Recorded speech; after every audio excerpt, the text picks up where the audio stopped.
یہ وہ بادشاہ ہے جس نے دین محمد کو اپنے نام میں تبدیل کر لیا۔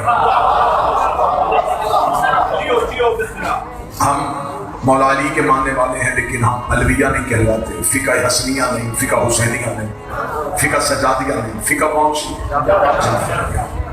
پھر اس امام کا ایک لقب صادق۔ چلے اگر آپ چاہیں تو پھر آپ کے لیے خطابت کا جملہ کہوں، لوگوں کے پاس صدیق ہے، ہمارے پاس صادق ہے۔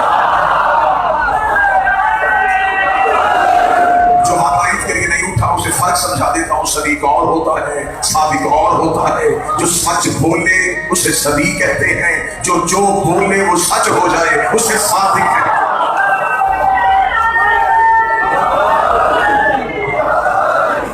اب ہے تو اس گھر میں سارے ہی سچے، علی جیسا سچا جس کی زبان سے خدا معراج کے پردے میں کھلے، اس گھر میں حسن اور حسین جیسے سچے جو مباہلے میں نبی کی صداقت کے گواہ بن کے جائیں۔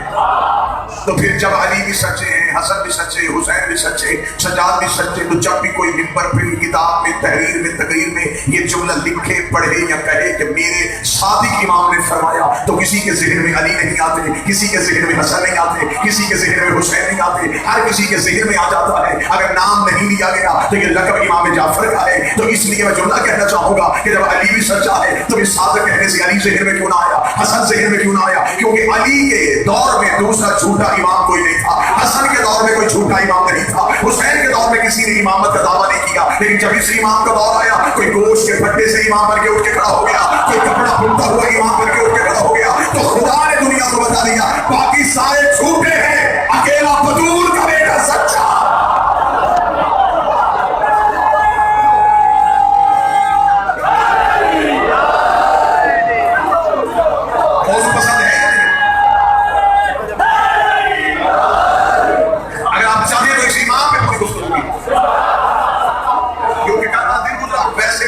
یہ آئمہ کرام وہ ہیں، یہ موضوعات وہ ہیں جن پہ پورا سال کا گفتگو، لہذا ہماری قوم کے بچوں کو 4 اماموں کے بعد اگلے آئمہ کی حالات زندگی کا مکمل علم نہیں۔ آپ کی مکمل تائید اور توجہ کے ساتھ میں کسی امام میں گفتگو کرتا ہوں۔ والدہ گرامی کا تعلق ایران کے شاہی خاندان سے، تھوڑی بچوں کو بات سمجھانے کے لیے بات پیچھے لے کے جاتا ہوں۔ 3ری خلافت کے دور میں جب ایران میں لشکر سازی ہو رہی تھی اور ایران فتح کرنے کی کوشش کی جا رہی تھی، تو اس وقت ایران کے شاہی خاندان کے لوگوں کو قید کر کے مدینے لایا۔ جو ہی وہ مدینے پہنچے تو 30 خلیفہ کا قتل ہو چکا تھا اور ممبر پہ عدل کا وارث بیٹھ گیا تھا۔ اس پورے قافلے میں 2 ایران کی شہزادیاں بھی تھیں جنہیں جب دربار میں لایا گیا تو ممبر پہ علی تھے۔ مولا نے فرمایا انہیں قیدیوں کی طرح نہیں، شہزادیوں کی طرح پیش کرو، ان کا تعلق شاہی خاندان سے ہے۔ جب وہ آئی تو مولا امیر المومنین ان شہزادیوں سے پوچھا آپ کے نام کیا ہے؟ تو بڑی شہزادی نے کہا میرا نام ہے کیہان بانو، یہ فارسی کا نام ہے۔ دوسری چھوٹی شہزادی نے کہا میرا نام ہے شاہ زنا۔ علی نے فرمایا بیٹا تمہارا نام غلط ہے، کیونکہ شاہ زنا کا عربی میں ترجمہ بنتا ہے سیدۃ النساء العالمین، اور یہ لقب صرف حسین کی ماں بطول کا ہے۔ مولا نے فرمایا دنیا میں کوئی عورت شاہ زنا نہیں ہو سکتی، شاہ زنا ہے تو صرف رسول کی بیٹی۔ مولا نے فرمایا کہ اگر آپ چاہیں تو میں آپ کا نام تبدیل کروں۔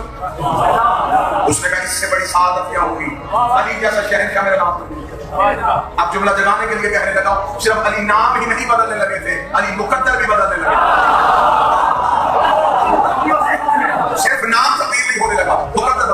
امام نے فرمایا ہم تمہارا نام تبدیل کیے دیتے ہیں، بتاؤ تمہارا نام عربی میں رکھیں یا فارسی میں؟